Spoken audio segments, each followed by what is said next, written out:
A lot of pressure, man. Yeah, it is. Evil. Knievel. Not our real names. Nailed it.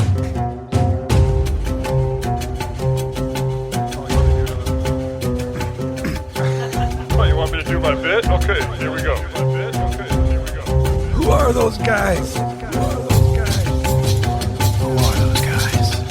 You're gonna love it. It's just a little independent. That might have been too much, man. It has been a while. Yeah. I know. I got like the seat normally has my ass cheeks, like indentations, and now it's like it's like we've missed you. You've been away. Yeah. It's been more than a week. This movie was fun. I'm psyched to talk about this one. Oh, yeah. Yep. Coming up with intros, right? One of the hardest things you can do after a sweet intro song. And that's what we struggle with. Hopefully, if the listeners have been with us this long, they've seen our journey over time and how we've started this podcast. The legions. Yeah. The legions of followers. Hopefully, you are all having a great day as we are, friends.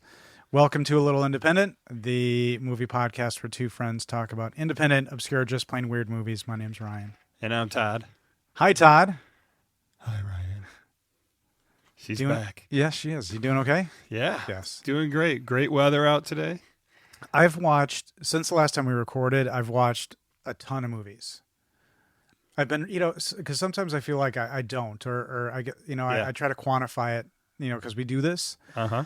And I realize how little I've texted you about some of them lately. And maybe I'm just insecure because we do this. And I'm like, I can't bother Todd all the time now. You're keeping them to yourself? Yeah, I guess, yeah. I'm kind of shifting the way I think of things maybe because of this podcast. So Well, me too, because I bought that. I mentioned it before. I bought that little journal at the back to school sale at the dollar store, and so because you forget, you watch so many different things and you forget. Yep. So it's kind of cool. Yeah, like that Bob Ross documentary I texted you about. I Yeah. just kind of remembered, and that was a while later. And there's been other stuff. This really bizarre movie with Crispin Glover. I can't remember the name of. Yeah. And they just kind of float back whenever they float back, and I wonder why I think of them when I do. It just from the memory, the comes up through the cobwebs, Well, I watched. So it's October, and so every year, every October, Jess and I watch a horror movie every day, or as many as we can. Horror movies. And so we're not too far into the month, but I think it was 2 nights ago. I watched Terror Train. Have you ever seen Terror Train? We've talked about that. I thought we had. Did you see do it at you the remember drive-in? the story? Did we tell this story? Well, maybe, but that's why I wanted to ask. It is the movie I went to on my first date. That's right. Okay. Yeah. I didn't want to just jump in and be like, remember that, because the more crazy you think I am, the worse. Yeah. But Terror Train, everyone's like on their phones, the legions of listeners. It was episode and they're seeing, 13, wait, asshole. 1980. Oh. First date. Let's do the math. How old would Todd be on his first date? Now let's see. We might have said this part before too. This is amazing. Well, it's incredible podcasting if we accidentally recreate a previous bit from another episode. So that's pretty miraculous if we've unwittingly done that. But I was thinking about, that's a really fun movie, and Jamie Lee Curtis is more than Halloween. I mean, and she's more than horror movies, but she's really good in that. But David Copperfield, I forgot he was in that because I hadn't seen it in a while. And I don't remember it. He's in it. I don't. And as far as weird, I don't know if I call that a cameo. It is odd, people from outside coming into movies, maybe shy of Caitlyn Jenner and Can't Stop the Music.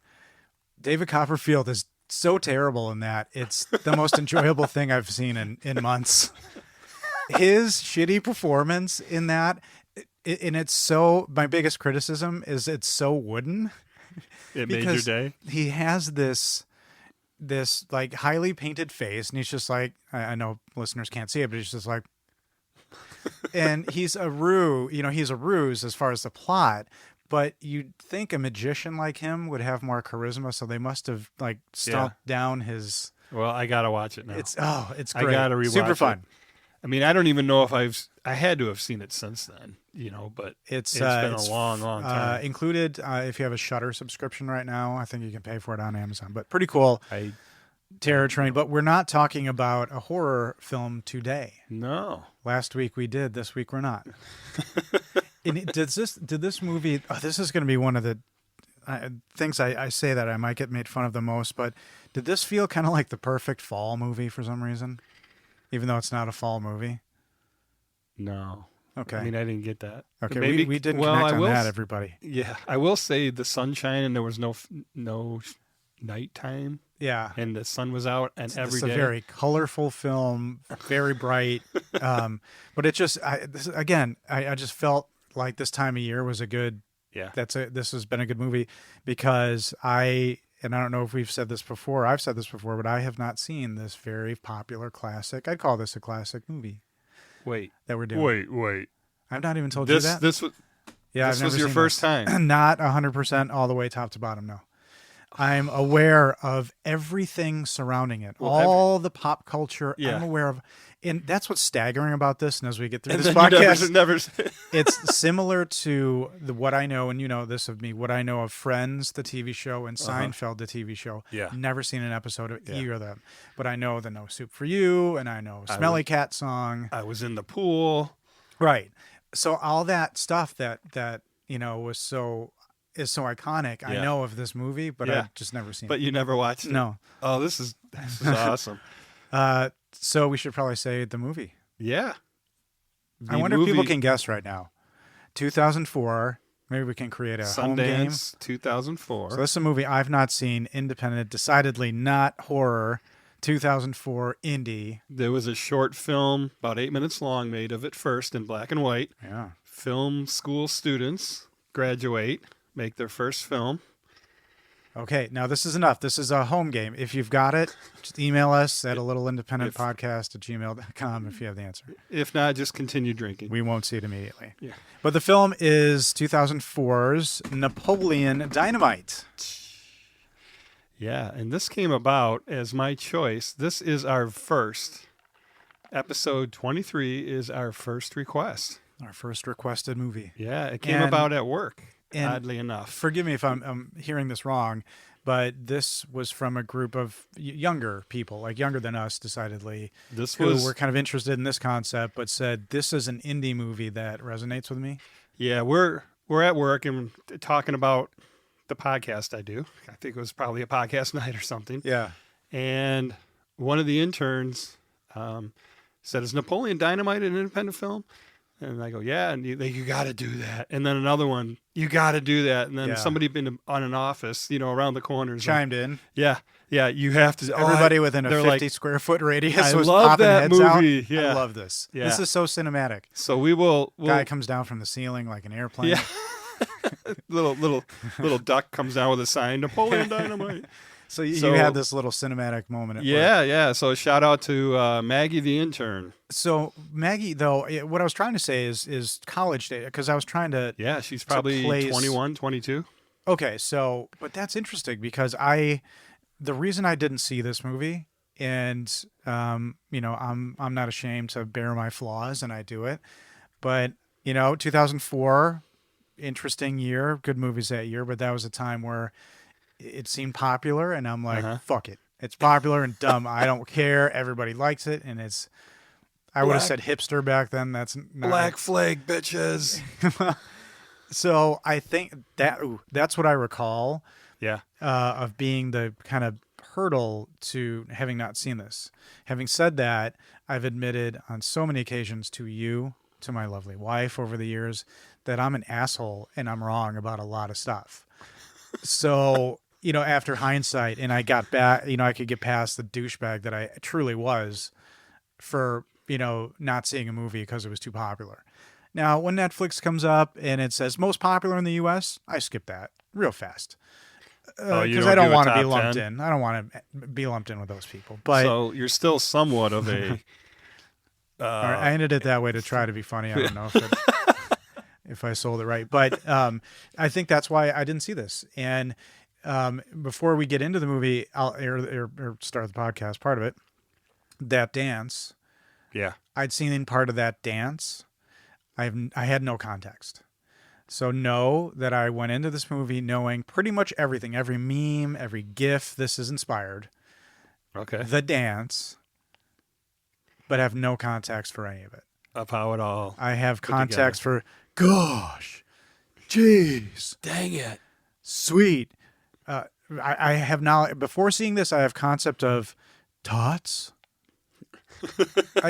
Now I've seen the movie, I get it, but Yeah. tots. Yeah. So all of this was in my head before going into this movie completely blank. Oh, that's pretty cool. Okay. Yeah. No, But I think and having that's said awesome. that, I do have questions, and you may know. Yeah, and this the was world in may my know. independent film wheelhouse, when I was, the studying years, I mean, this is, if swimming pool was this time frame, Yeah. a couple of the other ones I picked or have talked about were all right around this time. Yeah, that's awesome. Yeah. This is billed, and I think I may have to go back. This is the first movie we've done that is just a single build genre. Guess what genre? Sci-fi? John Heater's hair is bordering on sci-fi. Oh, we're going to get into how relevant any of that stuff is still today. So I would say this is a stab One in the thing. dark, but comedy? Comedy, yeah. Okay. That's, again, this is per IMDb, which isn't the Bible as it were, but it works for us. The description of the film: a listless and alienated teenager decides to help his new friend win the class presidency in their small Western high school while he must deal with his bizarre family life back home. Yeah, they gave away, though, win the presidency. They kind of, Decides spoiler to help alert his there. new friend Win the spoiler. See, God. Todd is Dang it. is on another level because I don't know how much I've looked at this in the last few days. Didn't pick up on that at all. Oh, I got lucky. What a spoiler! IMDb, you fucking up. Yeah, So change that shit. they didn't have to put win in there. It helps or Helps his new participates friend or, be a part of. I think that's a really apt description. Aside from the spoiler, as you just said. Yeah. That It describes stars John Heater as the titular character Napoleon Dynamite. What do you think? So this is a breakout role. This is an actor's first movie. the movie. Right. Admittedly very successful. Yeah. So what do you know him from? What are the big ones? What John Heater, the actor? what Yeah, are the two would be Benchwarmers and Blades of Glory. Though I don't think I've seen either one, but like I know of them, and I know that was what he picked up from this. Yes, you're correct. And he was also supposed to be the next Will Ferrell. Yeah, I mean, that's a lot to live up to. That hair was a perm. Is that Yeah. why they No, thought he was? 'Cause they of were the just curly his hair? comedy. I think they were 'Cause just that is short-sighted. they were really. I mean, that's. But at the time, did we need a new Will Ferrell? That's interesting. we don't that's really hard on somebody, like Yeah. the new Elvis, Yeah, I mean, yeah. I never heard that. Okay, yeah, interesting. they were grooming him as being, the next Will Ferrell. I or guess, something. and I'm not trying to be mean, but the point is, you just don't really hear about this guy. Yeah, It's very similar to the actor Jean Dujardin.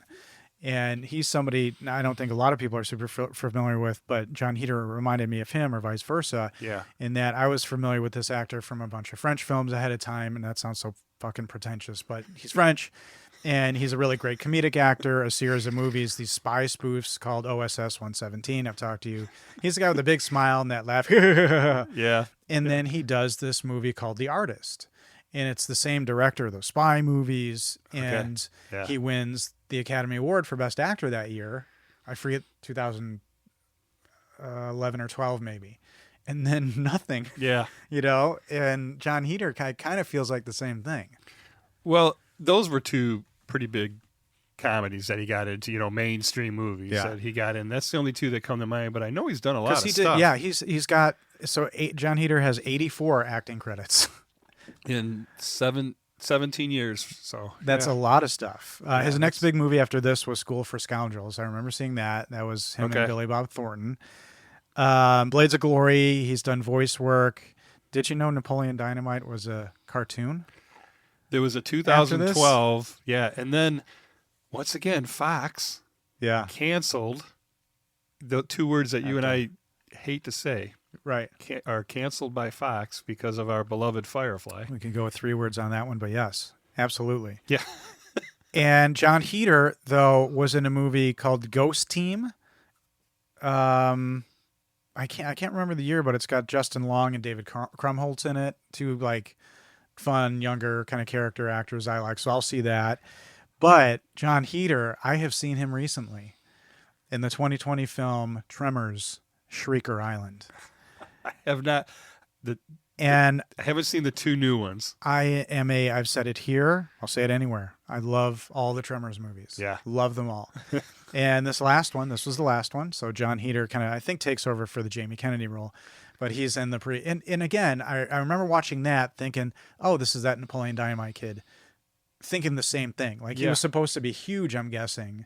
And that further kind of made me didn't want to watch Napoleon Dynamite then. But you said how many? 74? 84 acting credits. He's a strict Okay. Mormon. He said, he's been quoted several times saying he'd never do an on-screen sex scene, ever. I think thankfully for us. And he speaks fluent Japanese. Well, So interestingly enough, his dance moves were very Michael Jackson-esque, very pelvic thrusty. The dance So- was pelvic-y, yeah. Yeah, that's interesting. And Mormonism and religion really is like kind of an interesting theme throughout the film with the actors and the directors. Second build is Efren Ramirez as Pedro. Yes. Had you seen him Oh, before? yes. What in? Crank. What are you? The first time I watched Crank, and he came out as the effeminate male, shall we say, and just killed it. It was awesome. He is so good in Crank 1 and 2. He's in 2 as well, and I don't think I've seen. I love 2. this guy. I love this guy. We shouldn't talk about anything else, but it's notable. His first film was the 1994 horror comedy Tammy and the T-Rex. No way. Yes, starring Paul Walker. 94? Yeah. So Efren Ramirez 10 years before had been this. in way more movies than John Heder. Yeah. Yeah. And this was John Heder's first This is film. his first, after the short. So he's done a whole bunch of stuff. He did the voice for the Napoleon Dynamite cartoon, Crank 1 and 2. What's interesting is John Heder and Efren Ramirez both have twins. They both have identical twins. Yeah. So in case you didn't catch that, because we jump back and forth, Pedro and Napoleon both have real life twins. So imagine now being famous, imagine 2004, 2005 and being one of their two twins. Yeah. And I actually did some gigs with Vote for Pedro t-shirt because the singer or guitar player made t-shirts. And that was his thing. And I forget why, but we actually did those exact As shirts. soon as that shirt came out, I'm like, fuck no, I'm not Oh, watching this movie. Hell no. It was a soon beautiful as 80s that happened. tribute with the armband. Oh, we actually played some gigs wearing those. It was hilarious. Efren Ramirez was also supposed to star in the 2007 remake of Revenge of the Nerds with Adam Brody. Now, a couple of things about that. One, interesting. Is that Goose? No, Adam Brody. Terrible with the names, man. He's really, really good. And forgive me, he was on a bunch of episodes of the TV show The League. Which nerd though? Which nerd is he? Well, that's the thing. Adam Brody is a super cool dude. So I have no idea if he was going to play the lead, the Lewis character. Efren could probably just fit right in because he's such a kind of chameleon as far as style. Yeah. I thought that was kind of interesting. That project got canceled, so bummer. But what almost got me to watch this movie originally was John Grease, and I think that's how you pronounce his last name. Forgive me if that's wrong. So there's one movie that he immediately popped into my mind from. Uncle Rico in this film. Yeah. Real genius. Yes, Laszlo. That's the one I'm like, that's that crazy dude with the long hair, the genius. Laszlo. I Laszlo? love this guy. Yeah. I really, really do. 1,000%. I think of that. he steals the movie as far as, Yes. Yeah. Because I have questions about, who this movie is even about. And again, I liked it. I really did. I enjoyed it. I don't know how relevant some of the one-liners are today. Maybe so, but it just, it's interesting. But this particular actor, he's got 145 credits to his name. Awesome. He's been in a lot. Yeah. Best known on IMDb is best known are, which is interesting, Get Shorty, which I liked him in. Remember Get Shorty? Uh-huh. Great movie. Men in Black, which is stupid. The because, first one? Yeah, he's the van driver trying to get the people across the border in the beginning, and that's it. Oh, don't even remember that. Napoleon Dynamite and Real Genius are her. Jesus. I'm thinking of transgender. Well, aliens, it's the thing now. Those crazy kids. But with somebody like this, 145 credits, he's going to have a movie like Skinwalker Ranch. That's a TV show. And he goes way back. He was on an episode of The Jeffersons. He was on a few episodes of Quantum Leap, if you remember that. Oh, yeah. Show. I love that show. But he's in the 2 Taken movies. I don't remember that. Ironically, he's in a movie called Twin Falls, Idaho.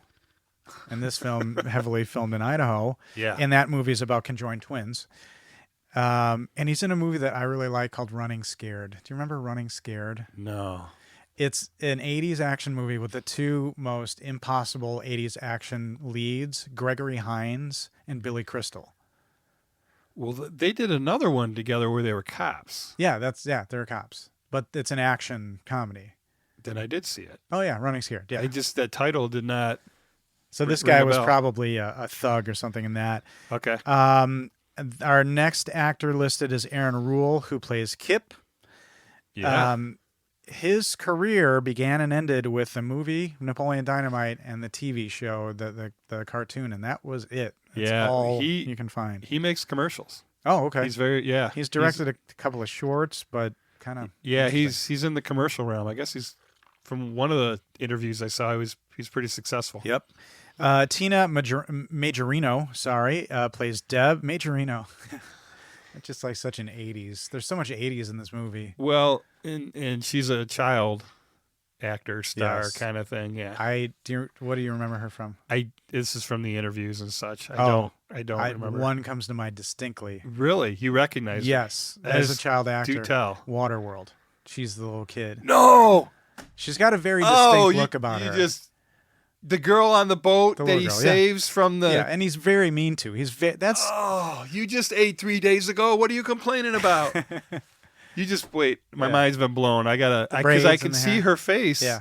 And that's the growing up. Oh my God. She's in Karina. She's a kid in that with. But that's Whoopi the thing Goldberg you and do. Ray Like Liotta. you'll be sitting there watching a movie with Jess, and then you'll go, "That's so and so Oh. from Waterworld," and then she'd like punch you and go, "You're out of your mind," and then look it up, and you're right. And she just has this really distinct look, and they had like contacts in her eyes in Waterworld, so they were super blue. But it took Can't believe that's her. just, and the timing kind of matched up a little bit. So there, I just had a bit of a smart head on that one. That was awesome. Thanks, man. Directed by Jared Hess. Best known for this, a movie called Nacho Libre, which he did after this. A movie called Don Verdeen. Have you ever seen that? No. Phenomenal. Oh, is it? Yeah, Sam Rockwell, who I just love. So anybody Right. who knows me knows.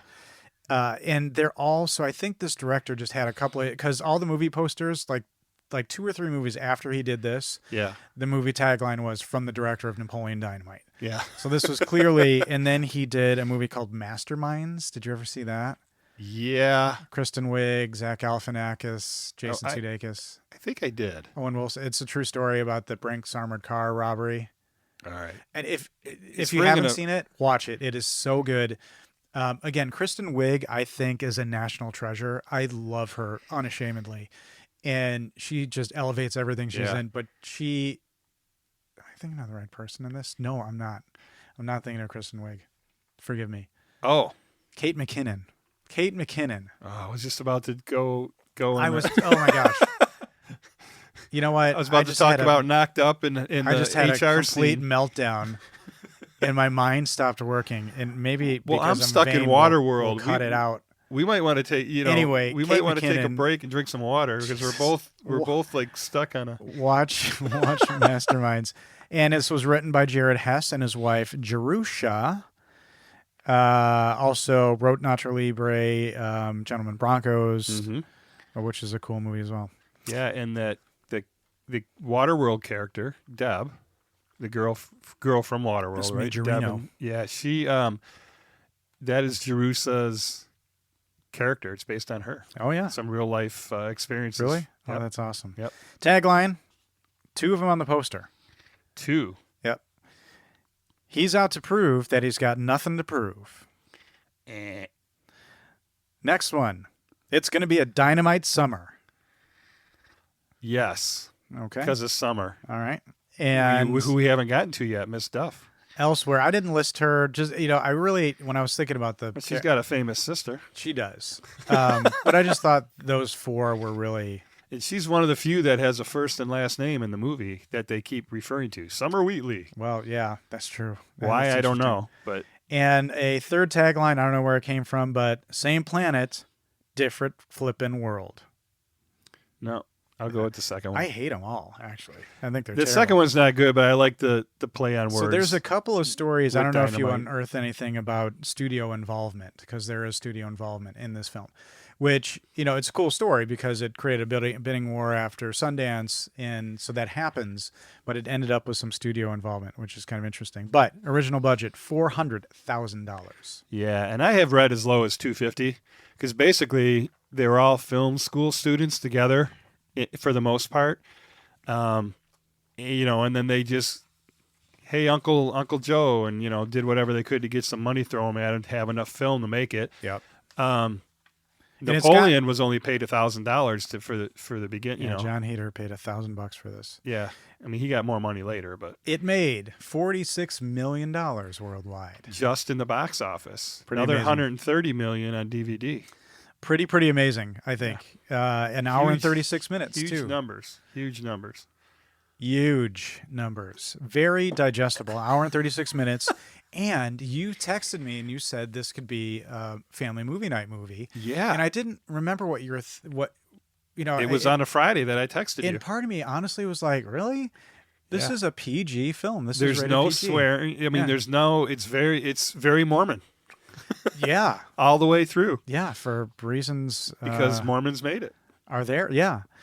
It was filmed primarily in Idaho. Also, a couple of shots were filmed in Pennsylvania and Utah. And I think the setting, this Idaho setting, I don't know. I think people's perceptions of Idaho, outside of potatoes, are very arid, flat. And Idaho is mountainous, and the cinematography and the scenery is gorgeous. In this. Yeah, you kind of. I mean, I'm with that. I think almost Nebraska or it whatever. almost, and I hate to say this, but it's almost plays a character. I know it's just the dumbest, but it does. The setting really does play a huge part in this movie. Well, yeah, and it's all based. I mean, that's where the writer director grew up. I mean, it's all based. It's all filmed at every. So he didn't have to do any scouting because he knew all the places when he was writing it. Yep. It was his high school, so on and so forth. All right. It was nominated for a lot of stuff. Okay. Nominated. I don't have it all, but nominated. Film Independent Spirit Awards. Winner at the Golden Trailer Awards. Now I mentioned that because of In a World, that episode. Yeah. The Golden Trailers. We've recognized are a real thing. Wow. In a lot of the movies that we've done. How do are you do? winners. That's like episode 3 or something, and That's we're at way 23. back. Yeah. If you're still with us, we thank And you. you just We pull that out really, like it's Really, thank Sundance Kid picking off, lizards on a rock. you. Ooh, Yeah, it was a good one. that was provocative. Sundance- But best and- comedy. Best comedy. You know what? You're right. We should take a nap. And We should come back. We should take a vacation first. Like It's a take a comedy. couple's vacation. It's Come back. a couple's vacation. Yeah, I like it. Unironically. Best comedy nominee at the Grammys for best compilation soundtrack album for a motion picture. Wow. Well, they did have some groovy tunes So in it. that's I don't watch the Grammys. I think that stuff's bullshit. But Because Black Flag's look at never me staying nominated. edgy. Yeah, fucking Grammys. But the category is best compilation soundtrack album for a motion picture. So that's essentially somebody who made a really good mixtape. Moving on, it was winner breakthrough role and best musical performance at the MTV Movie and TV Awards. Yeah. And it was nominated for Grand Jury Prize at Sundance. So now, from my punk rock days and, the inside of Bouncing Souls album, I forget what it is, and fuck MTV, Okay. So that was probably another big reason why Yeah. in 2004 I didn't see it, because MTV Pictures. And right at the beginning, you got the MTV productions So with the I little even astronaut. got a little like angry in my spine this time, even looking, because I remember seeing there's an astronaut I know, and I'm like, this is fucking, God damn it.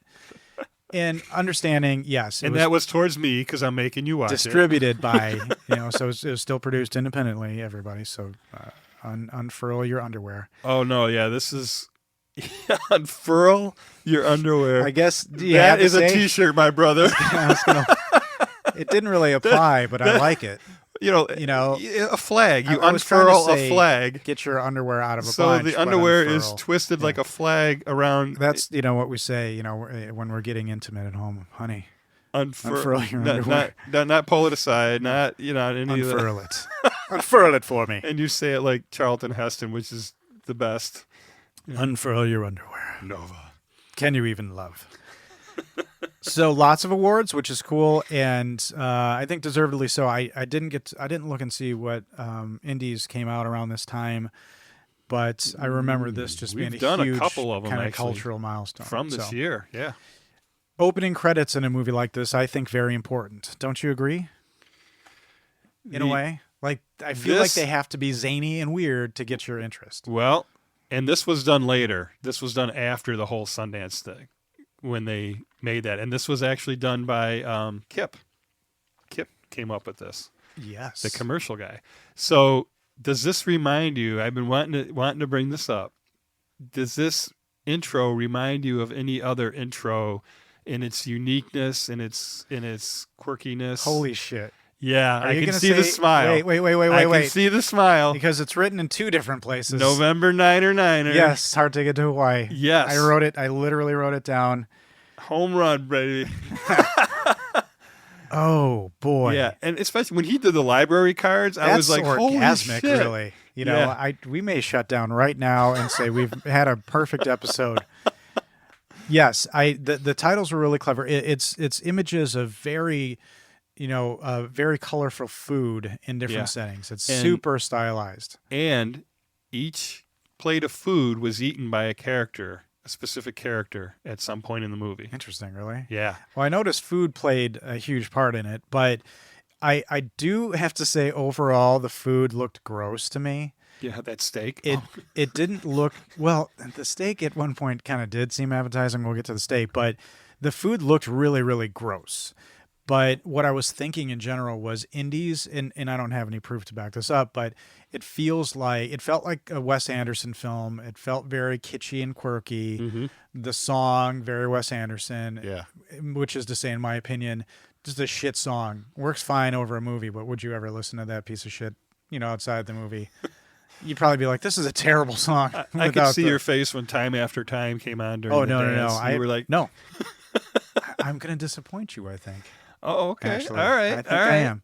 And so I didn't have a problem with that. The way it opened was quirky and cute. I just wondered, like, do these indies feel like they got to hustle so hard, even with the credits?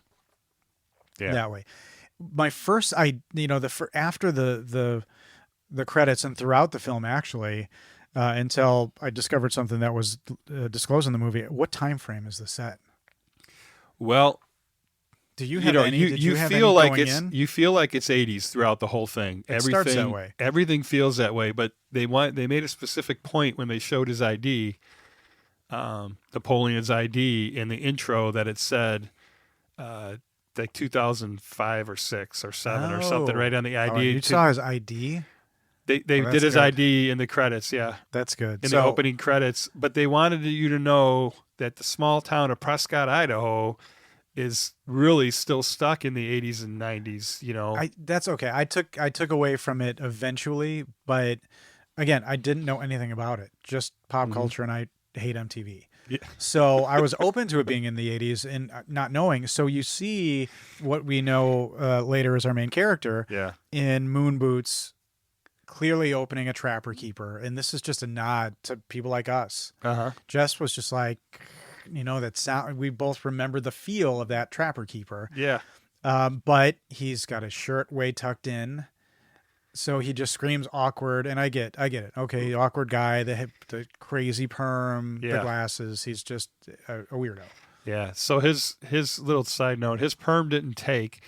The night before they start shooting, it might have been Joshua and somebody else, like come in and they do a home perm on the guy. Oh, on the actor? This isn't real life? Yeah. The night before the movie, the perm that he has, and he wasn't, because of the way they had to do it, he wasn't allowed to wash his hair for 3 weeks, the whole time of the shoot. And when they're in the chicken farm and all out there, there were flies. But I mean, he obviously washed and stuff, but he was not allowed to wash his hair for the whole 3 weeks of the shoot because he would lost the hope perm. he did not complain. I mean, he was getting $1,000 to make this film. So if he put up some actor high and mighty bullshit, fuck that guy. 1,000%. Oh, you're on fire, my 1,000 brother. United States dollars. Yeah, I assume. paid in $1 bills. So I like an establishing shot like that. I got quirky in the beginning. I get a quirky character. Yeah. Again, I have all this in my head. So I hear his voice, but what I don't know is, does he talk like this all the time? Does he have little catchphrases? So I didn't know what to expect. Yeah, so you're coming at it from a whole different angle. Yeah. Got all this weird I didn't want pre-knowledge, to, but you don't know how it works. prescribe anything to him, but I knew things. Yeah, the moon boots are like just craziness. And they show that he's really quirky. He sits in the back of the bus, and what I noticed in watching this, and I think really quickly, is this movie has no point. I'm not really sure who it's about. It doesn't have a point. Yeah. There are arcs, and I'm not saying this is an arc, but this movie just has no point. So it's one interaction after another. That's why going through it's tough. We're not going to go scene by scene, but it just, so he's on the bus, he has an interaction, he's kind of mean, and he sits back. And then he throws a He-Man character out the window attached to a line. Yeah. And that's fishing it. line, right? And why that makes me laugh. And I don't know why that's anything, funny. Todd, on what that was. That thing being drugged behind the bus is just funny. And it cut to him, and he has this look of satisfaction. And I mean, not to get too serious, but like I have themes that emerge from this. Yeah. Maybe just mental illness being one. Because I clearly think that this character has severe mental problems. Well, all the other kids on the bus are like elementary school. They're all tiny, and he's like, a senior in high school, a junior in high school. Everything, again, brilliantly, I think, by the filmmakers, make him the most awkward he can be, but in no way, and we'll get to this, but do I think, he's bullied, but he's not passive 100%. And I think he's a psychopath 1,000%. So just in the making, just store that in the back of your noggins. But so they make clear, and I get it, weird just to be weird. He's fishing with a He-Man, and he has this look like it's security, like. Yeah, and I'm sure that somebody did that on one of their school buses, and that's where that came from. So there's a lot of stories of the director and John Heder taking from real life, where they grew up. So that's really cool to know. I like that. So maybe, again, one of them was on a bus with somebody who did that. Right, what you know. And another scene that really kind of stuck out to me, because they're trying to establish Napoleon as a character in different settings. So he's on a bus, and then you're like, oh, he's got to go to school. But it goes right to a locker room, and I'm like, oh shit, right away, because everybody knows, right? That's the place where it's the worst. In our day. Yeah. Yeah. Well, the locker room. I was bullied. I was a bullied kid. And I took my fair share of hits and shots all through junior high and high school. I have a little PTSD. All up until I started playing in a band, and it all changed. Did you get any of that? A little, but not. Oh, completely changed. In fact, the same guys that smashed my trumpet case were like carrying my equipment in high school to set up for the gig at the I hope stage. You savored that, because I did. Do not. I didn't say anything because I didn't want him to turn. Hollywood story of redemption for me. No, once I started playing in a band, I was no longer a target. No, I mean, we played music that they hated even more until Pantera's Walk came out, and then every goddamn dickhead's a big fan of metal all of a sudden. Fucking pricks. So it's all coming up, Ryan. You're gonna let it out. What a bit. Let it all out. Hey, SNL. I got bits. I got stuff.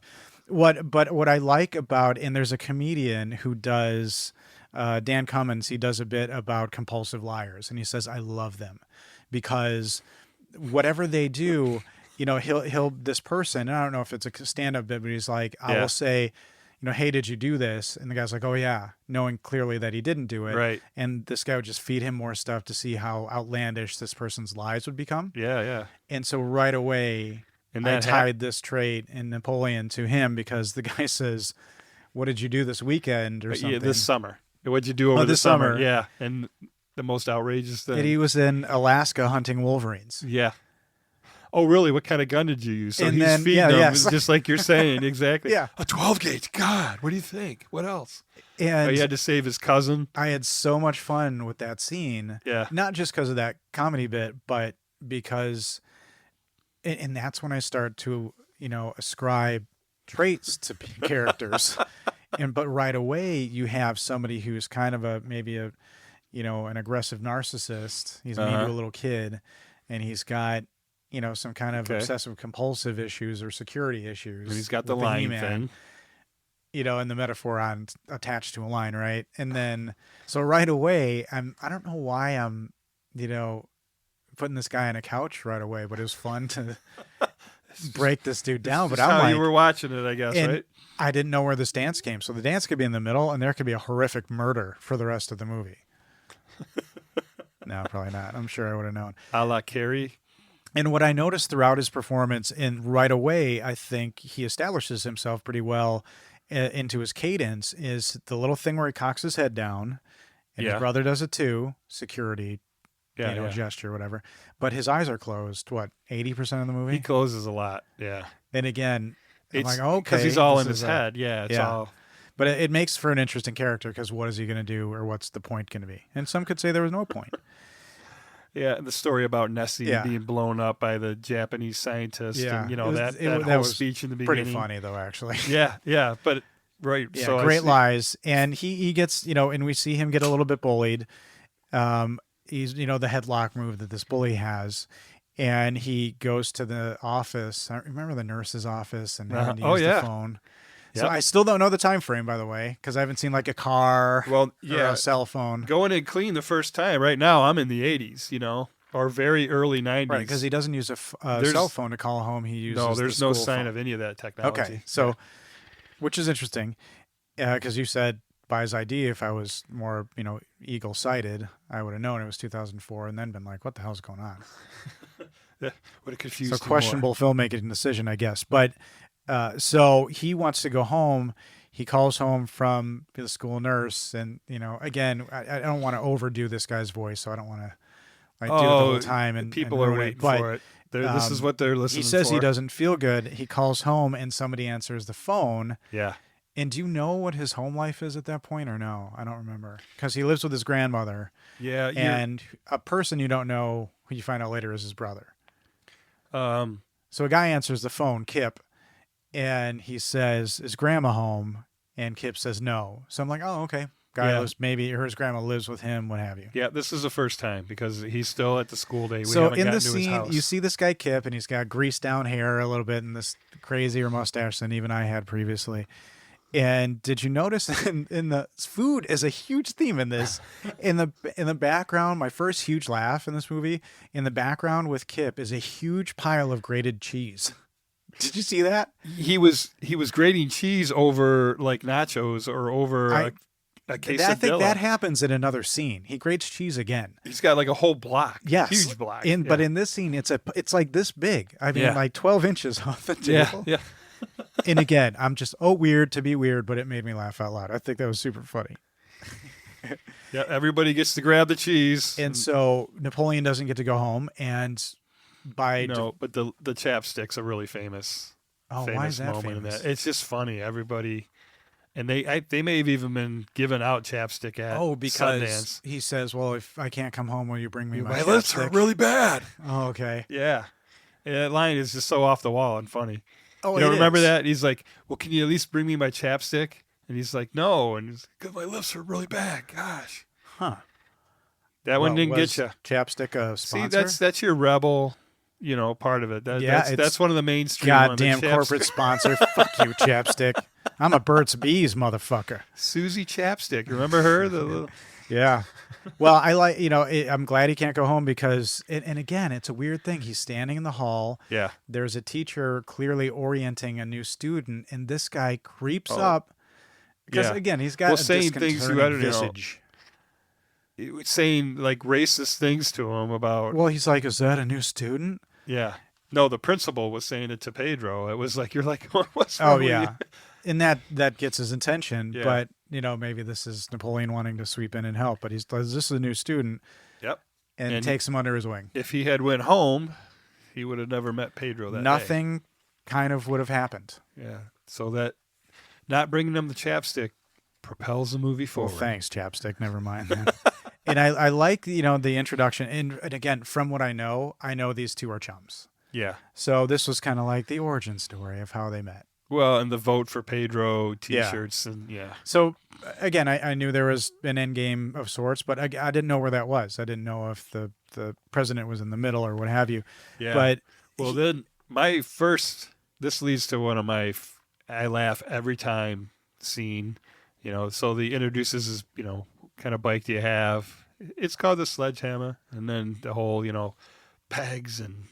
They're all laughing, then showing Pedro's cool bike, and then they go to cut to the sweet jumps. Yeah, so that's one of the first lines I recognized from people saying. But those are two sweet jumps. Yeah, you got like 3 feet of air, and then can I try? And when he goes and he's just smashes right into the cinder blocks and crushes his nuts. And I laugh every time. Any fella, would like in a comic movie cross his legs and and I have done that, and buddies have done that because we used to jump our bikes all the time, and every one of us has experienced that. And it did, and I don't know if I'll call this an indie camera move, was an extreme close-up to Napoleon as he's standing there, like the jump happens, and then there's an extreme... Oh, okay. I feel like that's an indie camera move, and I may be totally ignorant of that. But another thing that anchored this in the 80s was when they go inside the house, and it's the split-level house. Mm-hmm. And that maybe rang more 70s. Forgive me. Is that right? Did the split level, you know what I mean? Like their house is like a sunken den-ish type of thing, or a house where you walk in and you can go upstairs and downstairs. Right. Yeah. So this is what that was like. And we're introduced to officially their grandmother, so I said, Mac's mom. Does that make sense to you when you see the grandmother and you hear Mac's mom? It's ringing a bell from one of the interviews. Oh, really? Yeah, but I can't remember. She plays, so she's on a TV show called It's Always Sunny in Philadelphia. Yes, that's it. Okay. That was in an interview. And I knew you would know her because when I heard that in the interview, I know she's it's a great show you watch. On that, and just even more withdrawn and abrasive. Yeah. So this is shades of that character in a way. Okay. But you meet Mac's mom sorry, Napoleon and Kip's grandmother. Correct. And she admits that she's leaving like for the night. Yeah. So I'm thinking one's a high school student. I see Kip on a computer. Yeah. So I thought maybe he's college. He's not going to school, right? So we definitely think older. Okay. Yeah. We later get an age, and you're just like kind of like, Yeah. But the whole fix yourself a quesadilla is hilarious from Grandma. They butcher a couple of times. Yeah. So today, in honor of the movie, I went over to Agave and got myself a quesadilla to watch the movie again today. And hopefully you ordered it like that, like really. I did. Obnoxious. I did. They really like it when you do that. There, I'm sure they do. Gyro, right? Yeah. Quesadilla and gyro. And I think they do that on purpose. Can I get real meat? They're very disrespectful to a couple of like tasty Mexican dishes in this film. But another thing that kind of got me, and we've not talked about being, we don't do too much topical stuff, but Kip's voice. Yeah. Now this actor makes a significant choice, or I don't know if it was written this way, but he's got this very effeminate, approximating stereotypical gay voice, but it's not. And I was trying to think, like it wasn't super offensive to me. Yeah. But would it be? But because, he had great lines and his delivery was terrific, and he said whatever he said was funny, and I don't know if it was the voice or just the lines or both. Well, that voice. So the couple things I picked up was that him and the director got together before shooting. He was out in L.A. doing prep or whatever for the movie, and they sat down and hashed out, who his character was and what he would sound like. Yep. And then another interview said it was actually kind of based on his brother. Oh, okay. His brother's voice. Yeah, I read something about that. Kip's brother's voice. Yeah. And then, so you have that voice, and then when he delivers the line, I'm training to be a cage fighter. I mean, you can't help but laugh. Yeah, that's true. And he's been chatting. They and then the doorbell rings. Chatting with babes all day. Yeah. And then he says, the whole fight scene between them Their two. fight was, I loved it. It's not gold. the first quasi-fight-ish thing in the movie, but that was really funny. Yeah. And as the doorbell rings, Napoleon slaps him. Yeah. Like pretty good. When his attention is away. Well, I liked when Kip kind of wins that little fight, Napoleon submits. He does, that head down thing. Uh-huh. So it was kind of a fun little physical move. So I appreciated a lot of the actors' choices. What I think are. But the doorbell rings and we get introduced to Deb, which is really cool. And we have a girl with a fully 80s side ponytail. Yeah. Everything screams 80s for sure in this movie. So does that bother you that it's it was meant to be set in the 2000s? Well, other than what I heard on it was, again, so this is filmed in the summer of 2003. Yeah. They just were established. They didn't want the confusion that that town, Prescott, Idaho, is, not caught up with modern times. So in 2003, it was still more like an 80s, 90s town. Yeah. Well, interesting. And if that's the true through line, I think it is. But Deb is kind of a cool character. She's selling stuff door to door. And I really like, the fact that Napoleon, in a way, throughout the film, does kind of protect people and he looks out for people. Although, early on, and I have a note, as he's talking to the llama and being mean to the llama, this is an awful fucking character. Like, I don't like anything about this dude right now. Yeah. And abuse to animals put it right over the top. So I'm like, well, so you're kid. back to your serial killer. And thing. So now there's there's the animals. Yeah. Check that box. And Kip, get your food. God, Kip, in his really maybe offensively effeminate voice, offends Deb, but she the way she leaves, she just leaves all her kit and just runs away. I didn't get that line though. Did you? He says like, your mother goes to college. Your mother goes to college. And then she freaks out, throws and runs away. But I didn't. No. Why was that offensive? No. I don't know. It was like she was trying to better herself. I think he was trying to make her sound like she was less than or something like that. Yeah, but I didn't get the line. Like, she leaves and runs away and leaving Napoleon with all this stuff. Yeah. And a few times Napoleon turns around and hastily runs back into a house. That's a through line, and that's pretty fun. Quirky movies like these need like quirky characters. And I got to say, I'm a fan of Rex Kwon Do. Oh, yeah. That hilarious. Dietrich Bader is the guy who plays Rex Kwon Do. And he's you'd probably be able to describe him well. You probably know people like this. Well, because there are people like this. Yeah, super over the top ego, and not necessarily. I mean, with some skills, right, but not necessarily the amount of skills to back up like a Navy SEAL ego that he has, right?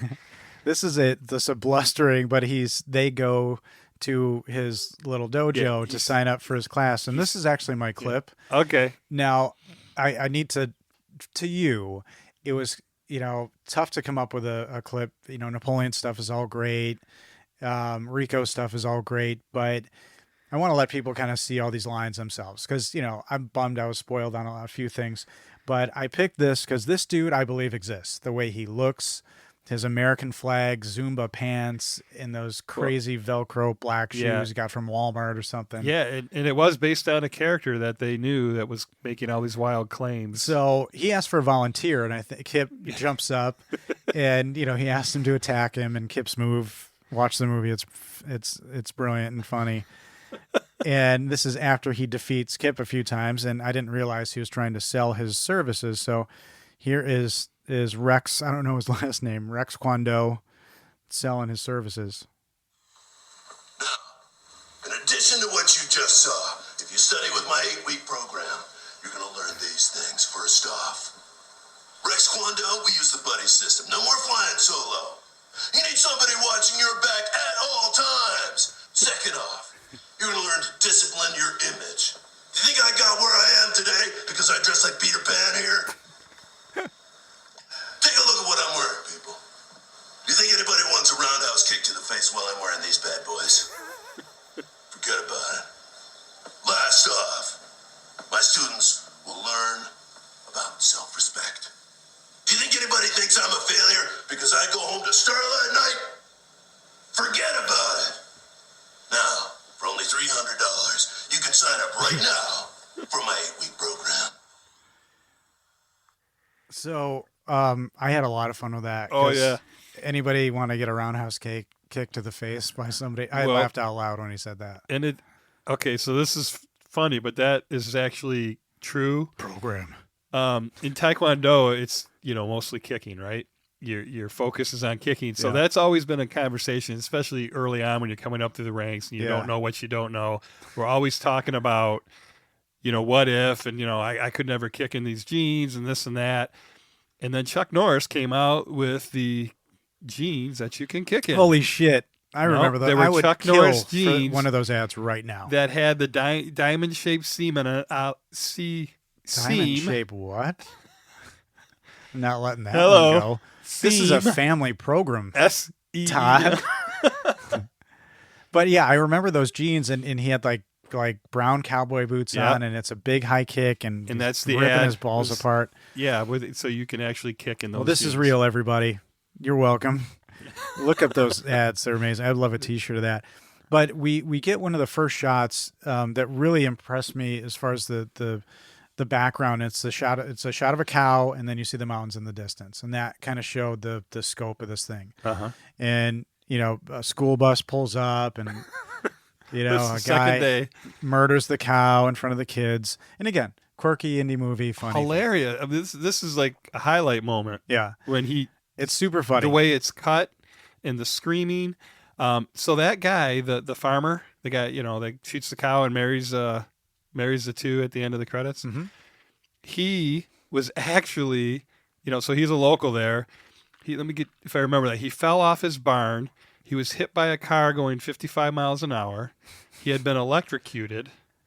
And I think they named one more thing. That's real? Because that's why All real, and that's why his face and his eyes speech and everything is so messy. impeded Yeah. and- oh my Lord. And he's still kicking. He's 91. He's still Jesus. alive today. Hey, shout out, what's his name? Farmer? After all that. I don't know. the Unbelievable. disappointment on your face. Wow. I'm glad this is a. I thought we not were a- going to give that man a proper shout out. I don't know. Well, you got all the notes there, Mister. I typed my notes and put our logo on I'm them. not saying I do. I'm not saying I don't. But with him Now we're fighting amongst ourselves. First, we were going to go on a weekend together, and then this is what happens. We start fighting. over. It's over. What I like about movies like this, because it occurred to me at this point, this is a high school movie. And it didn't resonate right away. And you need a good bleachers scene in a high school movie. Do you think? Oh yeah. Like it's required viewing. And It's typically, a big part of high school. right, and maybe we can do a study on this. Very important information is conveyed on the bleachers, always. It's never a mundane or banal conversation. It's always important stuff, right? Yeah, I never thought about that. I think- that's your kind of thing.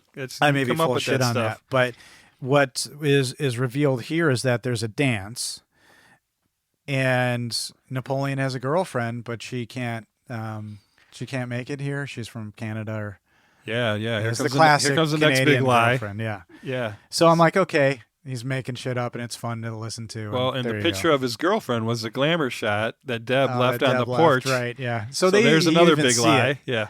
Okay, it's reinforcing psychopath. Then he asks about Pedro's mustache, because that's an elephant in quite a few rooms. And this is, he's a boy in high school, and he's got Well, a pretty when you- significant mustache. You're going through puberty. That's Yeah. those who develop first get all the attention, right? Yeah. And so it's a fun little conversation. You're teeing up who are they going to ask, but you're thinking Yeah. they're the nerds. They shouldn't. And he points at like, yeah. But Pedro the- says, I'm going to ask somebody. Yeah. Oh, that's cool. but then so, so this is where tots come in. What the fuck is with the tots? it's great. It's Idaho. Because so Napoleon loves tots because he wants Pedro's additional tots that are, did you see, stacked in a triangle on his tray? So that lunch person, crushing. Do you imagine I think what he it stacked takes? them when he got to the table. Or do they glue them together? And I just never hope they saw can a bite lunch through it? person. They don't have time. That stuff's just slopped on your plate, You know what? and you move on. This is, people listening, this is a perfect example of the dichotomy, wonderfully so, between the two of us, because I thought maybe in my mind The that lunch was a person magical took school. the time to stack all that up. You said maybe Pedro's a little bit of a weirdo and he stacked his tots, which is much more plausible, and I commend you, sir. Well, it was more along People the lines have heard me lose my whole mind twice so far. It's more along the lines of a lunch server's not going to do that or take the time to do that, so you had to do it at the I'm table. in a movie. I was thinking the best in life, Yeah. and I fucking blew it. Well, we don't know who's So right. he's into tots. He takes the excess tots and he puts them in this little side pocket in his pants. Yeah. 80s all the way. That Parachute pocket. pants. Yeah. Yeah. And he's in class, and I'm like, okay, what's the tots? And he's doing a quiz, and he very methodically opens the zipper. Good filmmaking. And what was your first thought when he opens the zipper? It's just funny. I don't know why it's funny, the quirkiness of it, because he makes it look like he's on a big caper, like he's committing this big crime. He's looking up at the desk for the teacher. But he crunches on it so hard. He just and bites then- it in the middle, then and he it's still reaches in. crunchy. Yeah, and then of course he's sitting next to the bully. And this is another line, like, give me some of your Give me some tots. Yeah, that's one of the big lines. Yeah. But this is where Napoleon, I think, it's like, no, I'm not giving them to you. And this kid, It just as kicks far him. as levels of bullying, Yeah. where does this rank? Smashing a guy's tots in his pocket with your foot. Yeah, it's not as bad as a A headlock. kick. So, yeah, some of them fall out. But he's like, again, Yeah. freaking idiot. Yeah. So this is one of those things that you hear. But so he's not totally passive. Maybe I'm giving him too much credit. But, he kind of called that guy an idiot, and that kid could have retaliated. So Yeah, he's not you wouldn't have done that necessarily, because he in the out on the playground was just he'd have beat annoyed. the shit out of you. Yeah. He was just annoyed. And again, I'm like, psychopath. This guy's taking the abuse that he needs to take. It's all bottling up to spill out someday later. And while he's I holding really a poodle. liked when in the lunchroom, I think maybe it was earlier, when Napoleon goes to talk to Deb, and he's clearly maybe sweet on this girl, and he seems all the creepier because he's like, I've got all your stuff in my locker, and now there's no room for my nunchucks, which is funny. Yeah. But he's clearly trying to connect with her, and she's maybe not having it, maybe having it. You can't tell. But at the end of the interaction, with her mouth full, she says, "Where's your locker?" And I don't know why that was so charming to me. It was super quirky and super 80s. Yeah. Like I could see Ali Sheedy doing that. Okay. Ali Sheedy with her mouth full saying, Yeah. "Where's your locker?" Absolutely. I'm there. Breakfast Club Ali Sheedy. I'm feeling it. 100%. And she crumples up, cornflakes and puts them on her Because sandwich. Redhead's not going to do that. That's right. Claire? Summer wouldn't do it. She Fat wouldn't be girls. talking with her mouth full. Yeah. Everybody's mean. Everybody was mean back then. Everybody's mean now. Mean girls. Everybody is mean. But, again, Napoleon isn't super passive. I think he's definitely probably a psychopath. And now we have, I think, a pretty decent character introduction to Uncle Rico. And I was waiting for this guy the whole time. Oh, yeah. Took a little long for him to be in the movie, I'll have to say. So directors, Well, because you were waiting for him. yeah. Because I knew he was something going. And him, nothing. I knew nothing about if he was going to be doing a voice. Clearly the wig was hysterical. Yeah. So I had no idea. So what did you think of the character introduction? The van and the football and the Yeah, it's funny. VHS. It's really funny. He's somebody who's clearly stuck in the past, but he comes because we find that grandma was like dune buggying or something, and she breaks her coccyx. But what does he call it? He says it's something totally wrong. That's what he says. No. Coccyx Coccyx. is what it is. Yeah, he says he- it wrong. Oh, that's He what says I like heard. coccyxes or something. Pluralizes it maybe. It's really, yeah, it's funny. Yeah, because that's what he. Yeah, that's. I just knew that's. It's what a he funny said. bone in your body to say. So if It's like the tailbone, isn't it? yeah, it's like that little triangle bone at the base of your spine. So if you want to say, you're- if you're kids and you want to say a bad word, just be like coccyx. Guy's being such a coccyx. Satisfying. I didn't try it out earlier. I wrote it down to say that, but. And Uncle Rico is in a van or in an RV, so I'm getting the picture. This is a guy who lives on the land or whatever. Well, he's got his clothes on the line, Yeah. strung out, so he's living very in his clear, van. you know. But he's in the house, and this is our first food thing, and maybe that tied to the intro. He's eating the steak and gravy, like maybe it was heated up. Did it look like a Hungry Man steak to you, or did it look like a real steak? They led into that she was having, Grandma said she was having the steaks delivered, and it looked like it might have been microwave. It was like a thin, maybe microwave, probably. Yeah, maximum grossness, I guess, at that point. But it just looked really okay. A theme, like there's going to be a theme, and he's going to be eating a lot. You know, again, maybe imitating Brad Pitt, but he does, and he ends up. Uncle Rico, it doesn't seem like a good thing that he's there, maybe. Like they don't seem very excited he's going to be around. Right. But they don't see him much. Yeah. So I get deadbeat uncle, whatever. And Rico takes Kip to the diner. And I like that scene because it launches a trajectory that this movie I didn't think was going to a certain place. Yeah. Where they talk about making money. Yeah, trying to make money. Because he's got a babe online that he wants to get her on a bus ticket from Detroit. Oh my God. I cannot tell you. I'd probably buy this movie just for that element of it. I was so delighted when how that played out. Yeah. But so Kip has another imaginary girlfriend. That's what I'm thinking. And he's talking about You totally think this. Yeah. And so is this in like elements of The Graduate at this point? Because like plastics. And in this movie, Rico says nylon polymer. Yeah. And I'm thinking, so he's pitching some kind of pyramid scheme or whatever. And what it turns out is they're selling Tupperware sets. They're selling Tupperware. Yeah. Yeah. Which I thought was kind of funny, but it had this Graduate, Well, yeah, the way he introduced it, Uncle Rico, I got this idea, you think it's going to be a scam. Sketchy guy maybe taking advantage. Yeah. And, Kip is already saving some money, but they go back to the house and the both of them, Kip and Rico, are eating plates of steak. So are we to assume Rico ate that steak, went to the diner, ate all those onion rings and everything else. In the milkshake. Then back and another steak. And this was kind of an interesting moment because Rico has this, he's living in the past thing because he intros it with a totally ridiculous line like, I could throw my football over them dang mountains or something. Yeah. Well, the state championships, if Coach had put me in. Oh, right. He didn't get into the game and things like that. It plays out throughout the whole movie. And then it leads him to ask Kip about being on cyberspace. And then do they sell time machines or something online? Yeah, or when he asks him, does it cost to be on that? Yeah. And he goes into this it costs this and that. I'd throw you out the damn window. Right. Yeah, that was pretty funny. Yeah, and then then the time machine Rico's I've already taken. frugal. Yeah.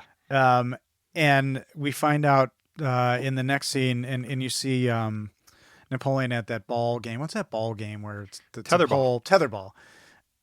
Plays a significant role in this movie, but Summer hands Napoleon a note for Pedro about because they had dropped the cake off and run earlier at her door. Oh yeah, that's how he asked her. And and we haven't mentioned Summer much, but she's like the head cheerleader, the popular girl, the one that would definitely win the initial class president. Of Pedro's affections. Yeah, like the popular one. Yeah. In the whole school, everybody knows. And then here this new immigrant goes up and asks her out. Yeah. And so it's pretty funny because he doesn't know any better. Pedro's such a good egg. Yeah, he's just like, there's a pretty girl. I'll ask her. He's so resigned. He's so introverted, but it's the quiet confidence that's pretty fun to see. Yeah. When they go bowling, when Rico and Kip go bowling, that's the first GIF that I noticed.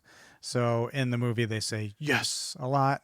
So when he does his arm pump, right? When you search a GIF for like celebrating, that's one of the biggest ones I think of a while. You know what? I want to kick my own ass for saying what I just said. Search a gift. GIF, those movable. I don't even want to tell you what a GIF is on this thing. Okay.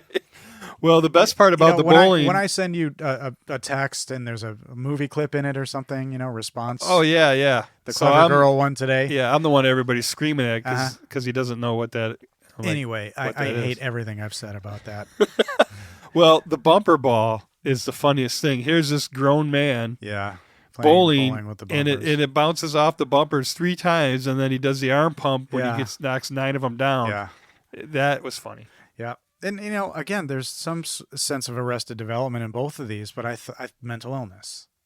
But I'm not thinking this is a jaunty mental illness movie, so Yeah. I didn't think it was going to come out to that. Yeah, But and if I had to it's assess. not in my I'm not a my take professional. on it.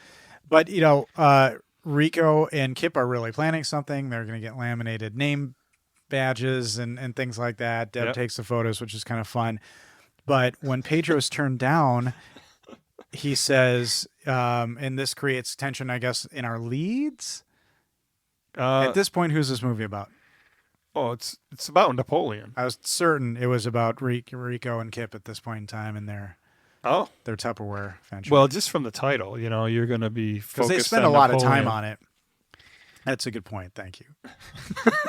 So, I asked a it rhetorical could have been question. called Uncle Rico. I mean, And I get that. You have to, But again, even the director said in an interview that I saw that the movie doesn't have really any point, or no plot, rather. It's just it's a character movie, so it's a day in the life yeah. of but in high school, everyone's struggling. But Pedro decides to ask Deb to the dance, and I Yeah. think that's an interesting conflict. And he because- didn't know that he had asked her. Yeah. That was a beautiful part of Oh, that scene. right. She's walking over with the note, Yeah, and he's like, "You asked Deb," because he says, "Now who am I going to ask to the dance?" yeah. And that's when he mentioned, but he's okay with it. But up to this point, I'm like, this guy's gonna freak out. He's gonna. Pedro's It's not going to dead. end. Pedro's in Like, jeopardy. He's gonna show up with like a jacket made of Pedro skin. Well, maybe he knew about his cousins. They show up later. Well, yeah, Yeah. that would have been a bad the thing. protection team. And I yeah. love that part of this too. But so that's kind of interesting, and that's the I have no skills thing again on the bleachers. And he says to Pedro, "I have no skills," but Pedro very kindly, Yeah. again, there's little sweet moments. Is like, Oh, oh, yeah. you're good at drawing. They You each realized- they uplift each other. Yeah. Yeah. You know what you're good at, and so you're good at drawing. And I think Napoleon says like, "I'm the best at it," or "the best I know at it," or something. But yeah, exactly. So he says, "Draw a picture of the girl you want to go to the dance with," And that's great. and he does. That's a really good idea. Yeah. And what I'm kind of curious about, so now they have that. They cut back to Rick, I think, in a scene when he's selling, where we find his DuPont Tupperware. Rick? Rico. You're at first. Did I you're say at Rick? I don't know. Rico, It sounded sorry. like no, but I like it. I kind of like cutting it short. All Rico right, Rick. just dropping the O. No, Hey, Rick, Uncle Rick. he's selling DuPont to them, and he says, if you buy a certain amount, I got a freebie for you. And out Oh. of this box, he pulls a giant model ship. That's got to cost more than that whole thing. A whole 32-piece It was Tupperware really set. funny, and the wife is like, "I want that model." I That know, was funny. That was. Oh, and then her disappointment. She really killed it. Her disappointment when he couldn't break the Tupperware. Oh yeah, Rico asked this guy, "You look he's like, strong," yeah. and the guy looked tear it. genuinely ashamed Yeah. to his core. And her, too. She was just like Really, head down, shaking, really powerful. Well, then cut to Kip doing his sale, and Kip puts the Tupperware under the back tire of the van, backs over it, Oh, and yeah, it and it just shatters. explodes. That was That's another laugh out loud. You can't help that but was laugh. funny. That And was then really, really funny. The whole dang it, and he just drives off. yeah. Yeah. The little quirky bits are like they're ticks. Napoleon and Kip's ticks. Yeah. I get why they're funny. And there's a funny behind the scenes. God, YouTube has got so much. Like, how Yeah. it's such a cult film when you look on YouTube and it's an endless sea of stuff. There's a scene where one of they got the one that's in the movie, and then there's another one where they filled the Tupperware bowl with cement. So when it's upside down, the van just backs right over it, like it's legitimately Mm-hmm. that strong.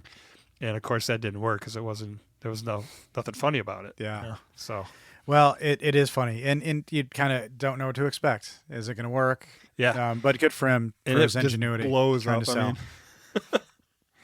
And so you're starting to create some conflict because Napoleon and Rico fight because Napoleon goes to Trisha's house. Trisha's the girl he wants to ask out with the drawing, and Rico's there. yeah. And it seems kind of like a nefarious thing, like he was maybe doing it with Trisha's mom, but Well, see the he's box. got this is where his creep factor starts, it does. and that then I didn't it like escalates totally. through the rest of the movie. And then again, he's oblivious to it. Yeah. He doesn't realize, but and here from here on out, he is just completely ruining he is. Napoleon's life. He is. And he tells her, poor kid, he's tender and he's a bedwetter. Yeah. And then it turns out this is the girl's mom that he's going to ask out. Yeah. Oh, yeah. So you're And worried then for... and then you're worried about that, but then Yeah. it turns out she just makes her go to the dance. She has with a him. mother. This Trisha's got a mother who's got a heart of gold. And, money is a thing, and Napoleon talks about needing money. So I assume that's why he goes to work at the chicken farm. Well, when you said heart of gold, I went to a different episode. Oh. And I thought maybe you were R.I.P. referring to her Sweaty. mother being an employee of the Heart of Gold in Firefly in that episode. Is that the same actress? No. Oh, But 'cause I did think that actress looked like one of the from Star Trek Generations. Oh, okay. Deanna Troy. I thought that maybe was her, but it's not. Ah. But they're at the chicken thing, and again, it's a scene that does it move the movie forward? Nope. It's just funny. It's not necessary, but you've got a pretty famous line when he asks if chickens have large talons, I love that line. and that's another good look off. When he does that. Yeah. I don't It is pretty understand a funny. word you just said. Well, what the fuck is that lunch that they have? Raw There's eggs. a lunch. Okay, is that what it was in that? Yeah. It's raw eggs Ew.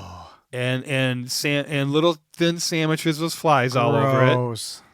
And then Okay. it wasn't even boiled eggs because he was cracking them and dumping them in So there. what Yeah, I it's thought, raw, it's raw eggs to drink. Okay. Because he puts the egg in, I thought, was it an amaretto sour or a whiskey sour? Putting egg whites on No, a they were drinking classic cocktail out there. little Rocky Horror action. And Okay. swallow raw eggs. Interesting. All right. Well, at this point, I'm thinking there's no way that Napoleon's going to be going to the dance, and that's when we find that Trisha's mom says you're going to go with that boy, which is it's a nice thing. Yeah, but the look of disgust that she has throughout that, Oh, and when yeah. she's looking at the picture, Yeah. and But that was really she did a pretty sweet. good job. So now okay, he's going with somebody, but and it's still not going to go good because she Right. is being Pedro's going forced. with somebody, but they're going. And again, Napoleon needs a ride from Rico. He's eating steak again. yeah, and in real life he doesn't eat red meat. Oh, he doesn't? No, so he Interesting. was always. There's actually some cutaways where he's spitting the meat out. There's a and lot that's of what they do in a lot of movies. They Yeah. gotta spit. There's a name for it, spit bucket or whatever. Because that'd be tough, take after take, to just be eating microwave steak, because that's probably what it was. But Rico reluctantly, says he's going to do this, but he's got to stop on the way, and it's under the guise of selling some. Is Rico a prostitute? no. He actually has the product with him. I know, but It's just the they're guys. just kind of making a point, as this lonely-ish lady comes to the thing. Well, I got the stuff that you want. Ha, ha, That ha. one was was like a lady in her 80s. I could see it if it was the previous But in client. keeping with his increasing creepiness. Yeah. I mean, you it's know, not known. He doesn't I take have that a- back. It's not his- creepy. It's his only job. If he's making somebody happy, he's making somebody happy, not hurting anybody. But this is taking too long, so Napoleon decides to run to his date, Just take off running. and it's just a Down perfect the- shot of a dirt road. That goes forever. That's what it looked like, didn't it? Forever. He looks at his watch and he just starts running. So despondent. So who we find out later are Pedro's cousins. Again, Yeah. like a fish out of water scene. You have this lowrider that comes up with these two Hispanic men, Yeah. and it's supposed to be menacing, but it didn't, really strike me that way. Well, they're so in the middle of nowhere. Yeah. This looks like it was straight out of, the downtown of whatever major city. So he gets his ride, and it's the fun little shot right from the kind of like a shot on the hood of the car, and it's the two tough looking guys, and then Napoleon's in the back, Yeah. 3 feet taller than them with that huge afro.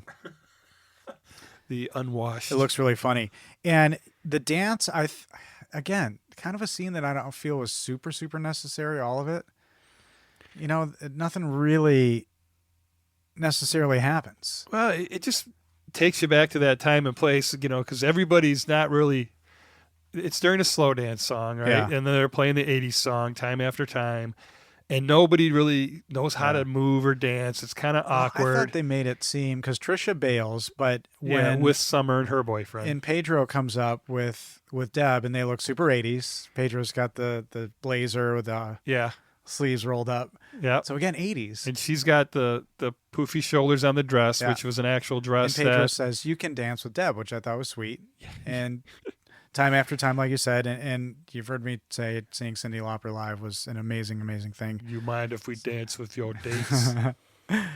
Yeah. So, but what I thought was interesting is they show Napoleon and Deb dancing old school, like we used to in 8th grade dance. 8 feet apart, hands on hips, hands on shoulder, but everybody else around them were tighter and closer. So it made them look all the more. They didn't look awkward. They're like not looking at each other. Because you didn't talk to the girl back in the day, or unless you were a baller. I didn't. Well, they had a conversation while they're on the dance a little floor. bit, Yeah. but it kind of ended with them. He said, "I like your poofy shoulders," or Yeah. something like that, and that's a big line from the movie. Now I realize we're about halfway, more than halfway, and we get into what I see now as the meat of the movie is that Pedro decides to run for class president. Yeah, yeah. They even. Well, So it's I was when they curious taped about up all their- that. Like that's where the okay. So now it's this kind of underdog is going to try to win class president. Now, was I totally thrilled with the idea story wise? No. I don't know if I cared a ton at this point, but I cared kind of how quirky it was going to be, because Pedro has doubts too. But Napoleon says he's got a sweet bike, he's good at hooking up with chicks, and he's the only kid in school with a mustache. Yeah. And that's why I should do it. And that's kind of a sweet little thing. But they go back to the house. In my second laugh was the time machine.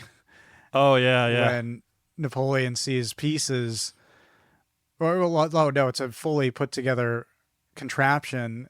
And it's a time machine. That was it's a ordered. real thing. That was something that was ordered. You could order years ago. That came from a real story. That was funny. Yeah, and my biggest laugh was just right after Summer gave the note that said no on it, when they did that hard cut to Napoleon being slammed into the locker. And then he does that stupid weird kick at him as idiot. Yeah, that's what I'm saying. I mean, that was my he's not totally past biggest laugh out loud. That was your biggest up to that point? I think so. Yeah, for sure. Every Yeah. time I just lost it.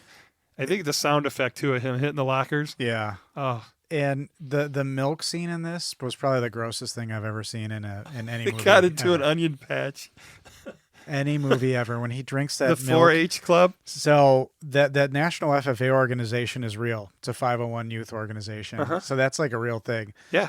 But it was so gross. But they show that he has these odd talents, like the sign language dancing, and he does this, kind of agricultural club where he can tell what's the components of milk right from an udder or something. Yeah, and then they both won medals, that they wore into Yeah. school the next day from that. Oh, I didn't catch that. Yeah. Okay, so they were really good, because Napoleon really good at it, and Pedro also really good at detecting what was wrong. the udder that was out of Again, the more additional just bizarre udder. behavior.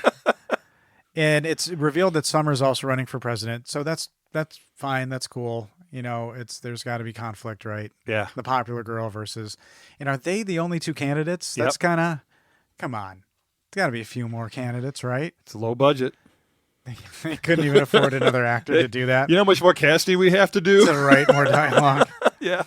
Are you kidding me? Oh, that's so funny. Well, now here's another diner scene where we get more trajectory, because now it flips, so you have two stories going. You got Rico and Kip's story, and you have Napoleon and now ultimately Pedro's story. Because at this point, Napoleon kind of takes in a way, a back seat. And they're at the diner again, and Kip mentions that his girlfriend LaFonda is coming in from Detroit. Yeah. So shout out to Michigan in this movie, Detroit. Right. Yeah. De La Trois. But did you watch this movie with subtitles? No. And I know you see it written later, but it's written, LaFonda is written LaFaWnduh. Yes.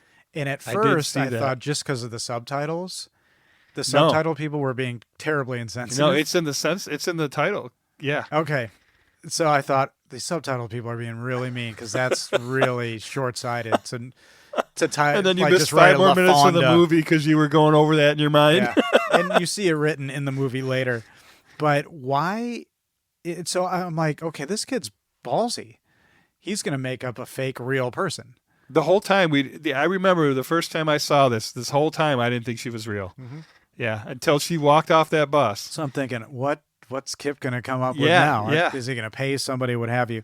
And then Pedro has this weird, his head was hot, so he shaved his head, and now you have him in that wig the rest of the movie, which is hilarious. Yeah. But again, this is disturbed behavior. Yeah, and that didn't make any sense other that's than like schizophrenia.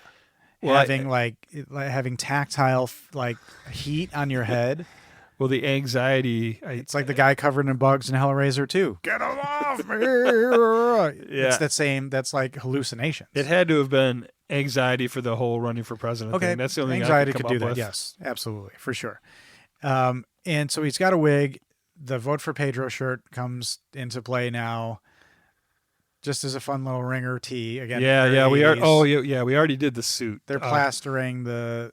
He goes to the With the thrift dance. store and gets a suit. Yeah, that was for the dance. So we passed that because that suit scene was a big deal when he was walking slow motion down the road. Yeah. At Sundance, they said that everybody really got into that because they were playing that funky, groovy music, and he's walking in slow motion Yep, in that was in the trailer. I that remember, old I think. suit. Yeah.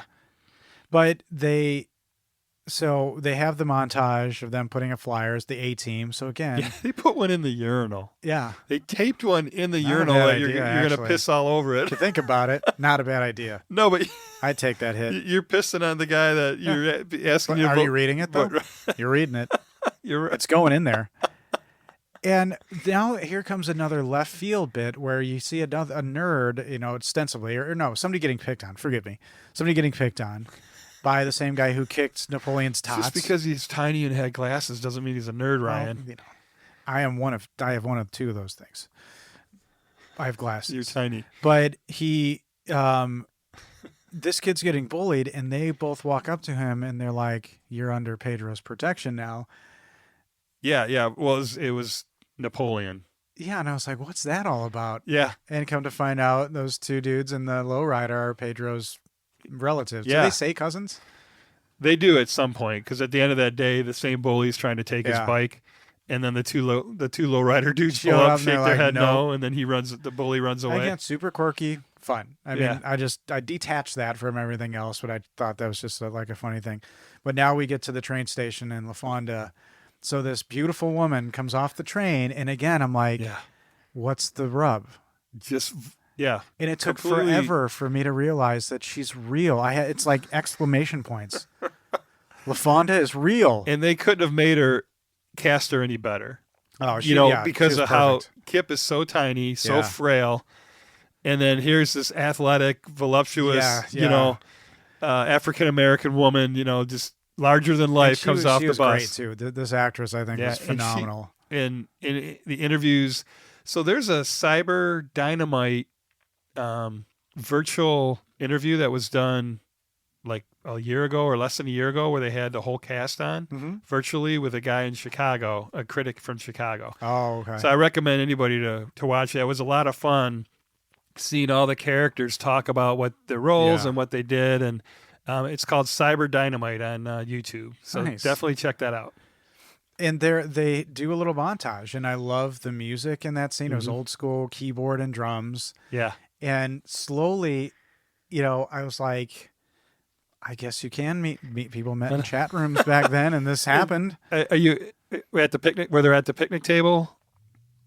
And playing footsies, is that Oh, the yeah. scene that you're at? Okay. Well, no, just in general, like they have this montage of them hanging out and doing stuff. Yeah. The music was perfect, and again, you're like, holy shit, Well, that was Rico's first she's day real. of shooting.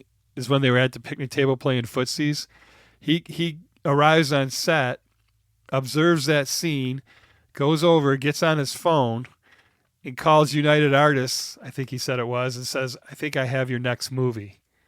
Literally. and they didn't respond back. Oh. And then, it ended up going through the whole Sundance thing and all that. And they Interesting. apologized later on that they missed out on that one. Interesting. Yeah, that was Well, the when school that of interview with Tarantino, and again, this is just what's the end game here? Is this an adult? Did they ever establish where he's at? His age? Oh, you Yeah. said I forget that part. They say he's 32. He's 32. Yeah. Okay, so he just lives at home, and his brother is 20 something years younger than him or whatever. Yeah. I mean, if Napoleon's 17, maybe 18. All right, so there gaps happen. But I love those scenes. Yeah, you guys are going to have that. The kids are going to get just where you think they're going off to college, and then boom, you're gonna have another one. Well, not without the intervention of somebody else in medical science. Somebody I know somebody that just happened to, and they're like 18 years apart. All of a sudden, surprise, they come along. I guess and, certain things can reverse themselves. I guess. No, not. I don't mean the science part you're talking about. Just it happened where it was that many years apart. Huh. So anyway, that's why Hot that popped stuff. into my head. Hot stuff, you guys. Rico is having financial trouble. I don't think the Nupon is going well, and now he's selling something new called Bust Must. Oh, So but you don't. Rico's just not- This is Creep Factor 10. Yeah. This is where That's an he herbal goes over- something. Who's the first one he gives it to? Is he stop? Oh, he stops. Oh, He no, stops there's Summer two and girls, Trisha yeah, on two the of street. high school girls. The two from the dance, Summer Yeah. and Trisha. Yeah. But you don't know what it is. He hands him a flyer, and he's Yeah. like doing the whole winking at him and stuff like that. When you're ready, give me a call. Yeah. Cut to, they show what it is. Bust Must. Yep. The pill to make your boobs bigger. Fucking gross weirdo. I bet you that was a real But thing back Rico's in the doing day. his They sold best. it. Rico's in what was still I think the 80s. I'm like, herbal? Nah. So I should have known at that point because herbal remedies weren't as prevalent in the 80s, 2000 for sure. But at this point, we have a pivotal moment where Napoleon's in a thrift shop, and after finding the Teenage Mutant Ninja Turtle knife, whatever that thing is, Sigh. he finds a cassette for Dequan's Dance. It's like a dance A VHS. video. Again, Video. very, very 80s, obviously. Yeah. And I'm wondering what the end game is here. Yeah. And, and unbeknownst to any of us, the first time, I mean, this is the moment of the movie that we're building towards. This whole movie is built for that Yeah, because scene. at this point I'm thinking, okay, is the crescendo of this movie going to be this dance? That's Uh-huh. I had no concept of it, and now I'm seeing. But my question is, why is he preparing a dance? Because they established that he does kind of odd things. Yeah. The sign language dancing, and the It was just coincidental that he FFA saw that stuff. he saw that tape and wanted Yeah. to learn some dance, some sweet moves, and then coincidentally that whole thing comes up to the end where they Yep. they find out they have to do a skit. I like that. Well, what I really like is, and I think it's meant for a bigger laugh than I got, is they're at the house, Napoleon's there, and Kip and his lady come out, and Kip is all decked up Yeah. like a gangster. Well, they did the classic, the strangers there and you don't know it. Where LaFonda's sitting at the table and Napoleon comes walking in, drinking Yeah. out of that glass like a maniac, and he looks over and he's like, "Who are you?" Oh, he was dancing, yeah. He You know, drinks that Gatorade. Yeah, all why are over you? his She's like, shirt. "Why are you so sweaty?" Yeah. But But then she gives him the she tape. gives him a tape. the mixtape. Yeah. And he further funkifies, which so at this point, was this a stoner movie without the weed? Because that's what I wrote. I Like, think are stoners they- will watch this movie absolutely because Pedro and Napoleon are so lethargic, they're like asleep, near slumber at certain points of this movie. Their eyes Uh-huh. are like this. Oh yeah. And he's like, ugh. So I wondered, like, was this a stoner comedy and they just forgot to put the weed part in? Or are these just weird? It's made for people who are partaking in to watch. I'm not I really think sure. if you're drinking or if you're smoking, that this movie Well, is and that came up in the reviews. over a the ton top. in the negative reviews. Be drunk or high watching this, I guess. I mean, I was probably one of two of those things. If And not both. Looking back on it, not both. But as I was looking back on it, I don't think I liked it or disliked it anymore. I just enjoyed it and I laughed. You know what I mean? Yeah. I may have seen a couple of things differently, but it wasn't Yeah. a huge. The movie definitely grows on you because I think the first time I saw it. I wouldn't endorse this as a stoner movie. Maybe this will be a new segment we do. Like, Oh, not required to be high. you to don't think watch all the high school and college kids that are so loving this movie are Yeah, they probably are. Okay, Yeah. I think so. Okay. I'm not okay. Maybe I'm going to flip flop on that one. You But don't- like you said, this is the big class choosing of the class president. I guess. I don't know. The Is it by debate votes between or- they each do their speech. Oh no, this is not a decision. This is their debate. Yeah. Yeah, this is for the vote. So Summer's going to do her speech, which she does. The beautiful '80s racist comment. Do you want to eat chimichangas? Yeah. Who wants to eat chimichangas all next year? Yeah. Not me. It's so ignorant. It's summer all year long. Yeah. And then gives the horns up. She gave the horns up for you though. She gave the vodka. I could create a book of people who shouldn't be doing the horns. And she's not. She Like most celebrities She did it know. well. She did it well. She get the. But they were to do skits after speeches, and she does just a traditional cheerleader thing, and that's when I realized her boyfriend, the like lead bully, Yeah. like everybody in this movie is old as hell, the actors themselves, but that guy's 38 A la Grease. at least. Grease is the pinnacle of that. Yeah, but it's that guy's similar like to that 38. for casting. They had limited And resources. she does her thing, and it shakes Pedro, and he's like, I can't follow that, and plus he didn't prepare a skit, he wasn't told. Yeah, they find out right then that they have to do a skit. Yeah. And their skit, that was the dancing, the happy hands or the talking hands or whatever I got Yeah. written in my notes. I thought it was sign language dancing because they seem to be. It was, but that was that group, I think, that did the dance, although they were wearing like the cheerleader outfits.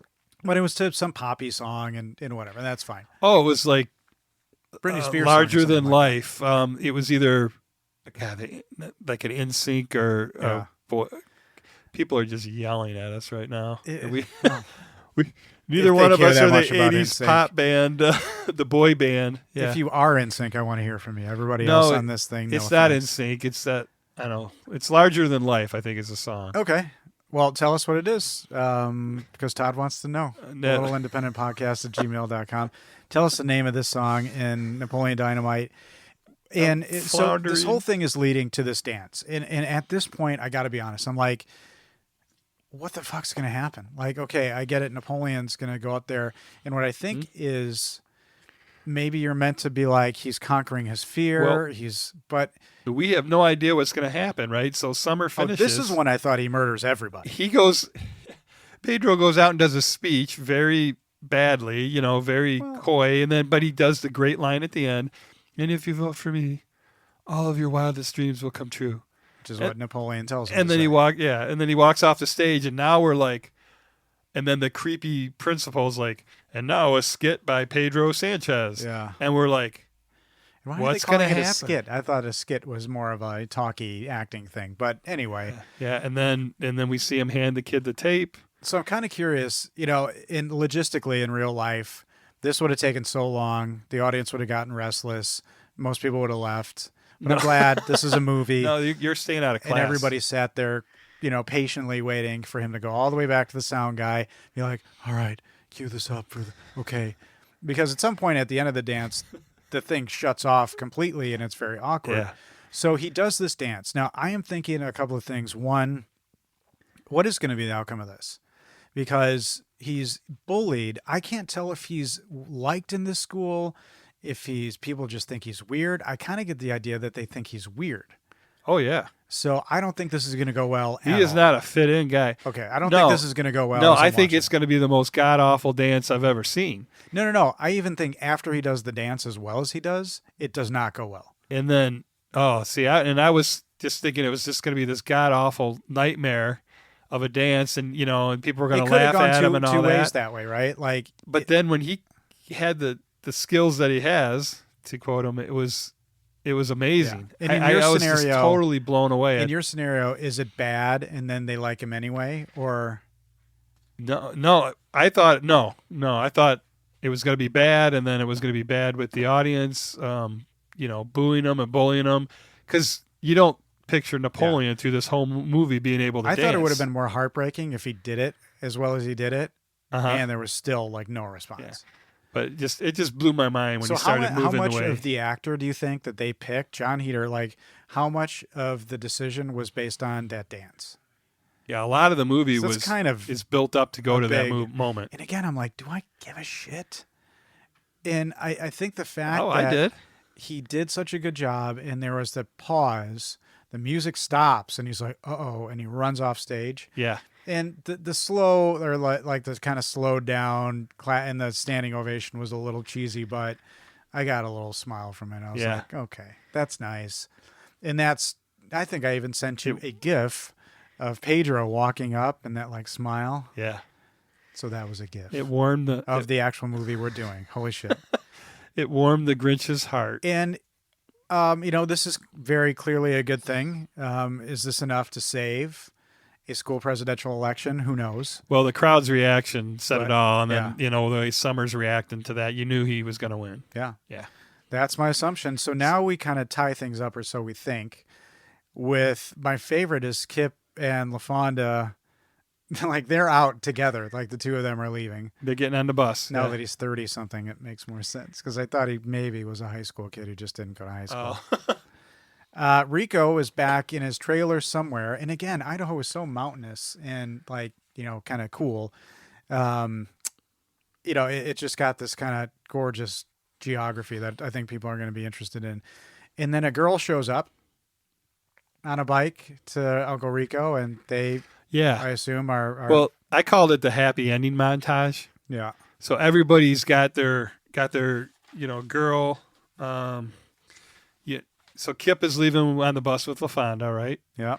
And then, so the girl that shows up on the bike, turns out that is Kip's wife in real life, and then that character was supposed to be Tammy, that his girlfriend that he broke up with, that they talked about in the diner earlier in the movie. Oh, gotcha. Okay. Because he said, "How's it going with Tammy?" And Yeah, he said, I "Yeah, see we what you're saying. broke up or whatever." So that was Tammy coming back. They just didn't Right. show it in any way. Right. Okay.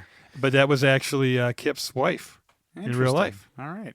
And she's got a couple other things. There's a wardrobe credit and some other Very credit. striking lady.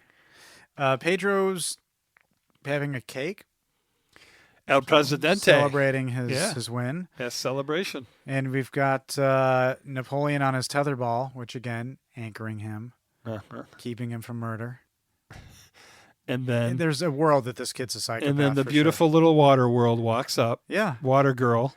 Let's So- call her Water Girl. I have, and this is from another podcast, Doug Loves Movies, but he's been talking lately, and I'm not fully caught up, but about last lines in movies. So I've been paying attention to them lately.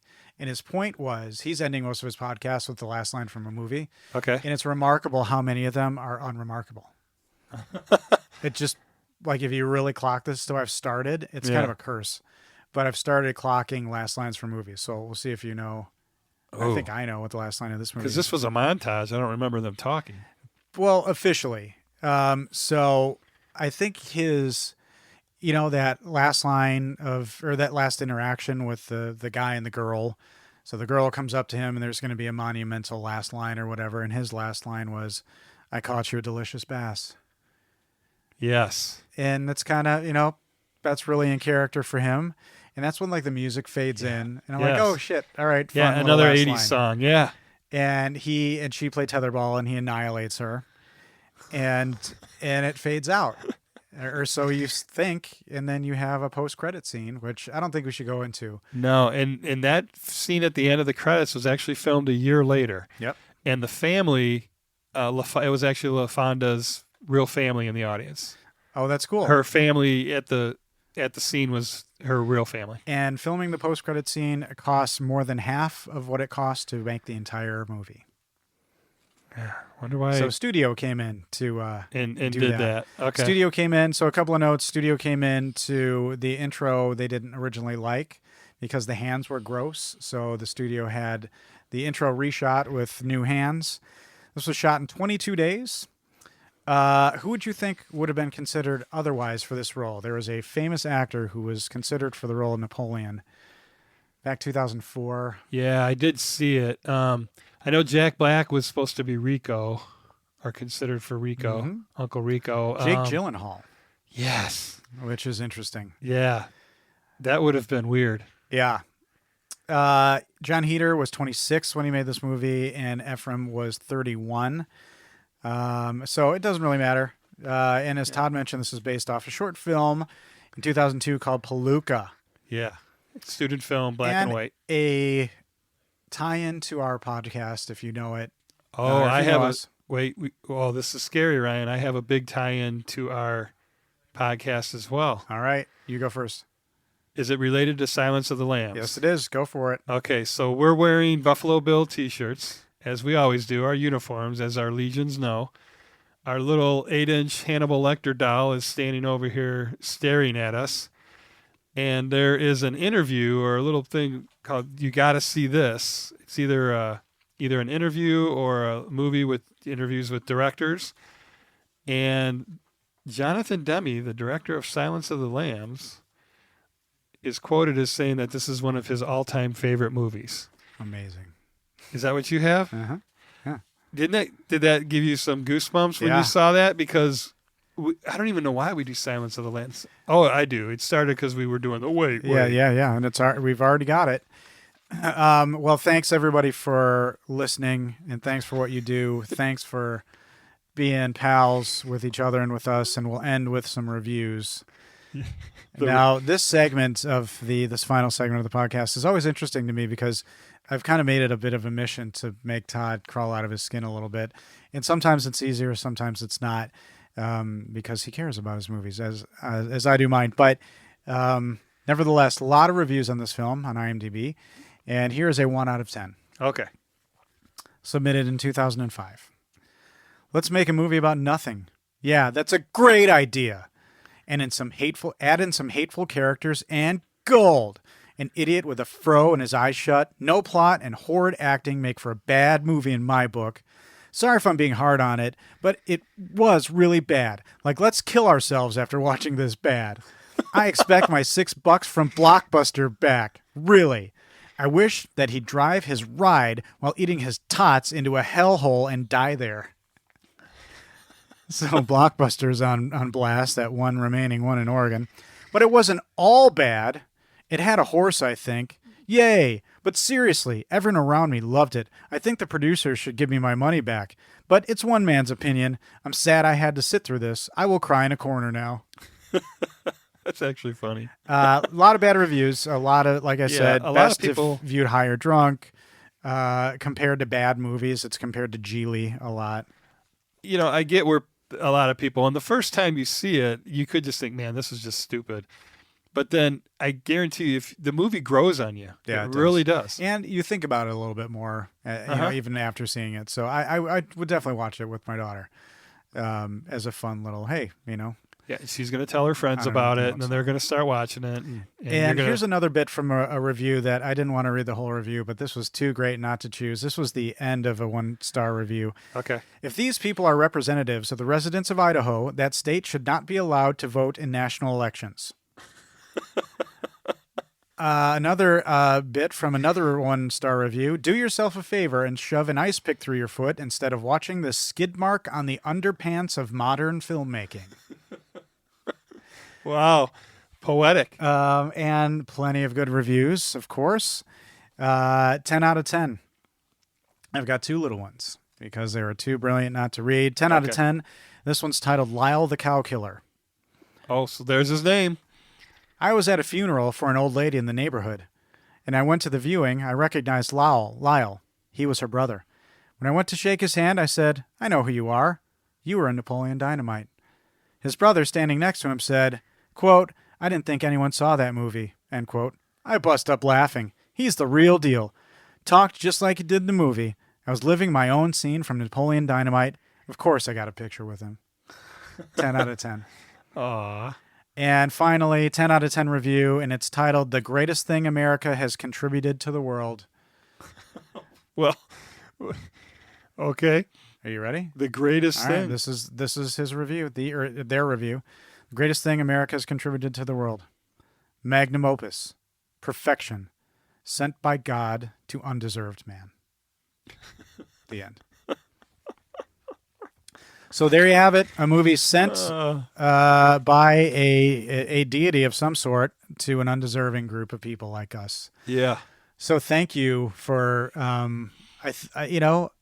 would I watch it again intentionally? Maybe not. I don't know. But I would enjoy watching it with my daughter and Oh, yeah. kind of, seeing her take on things. Yep. And it's fun just Yeah, when you're in the mood super for fun. it. And,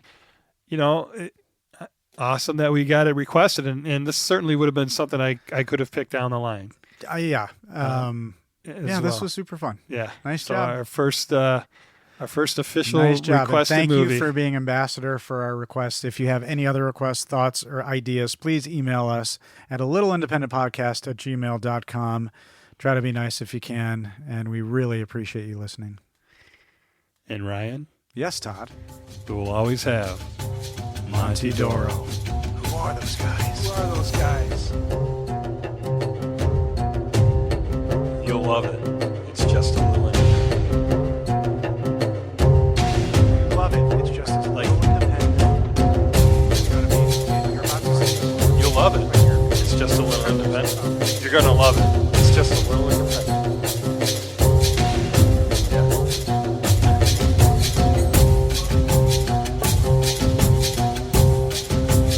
Okay. we're tense. Yeah, we're two or Yeah. two. We're like you know love it. It's just as little independent. Like it's just Like a I'm little introducing a independent. movie to you. Like you're about to. All right. So, Yeah. like, Yeah. Just as little independent.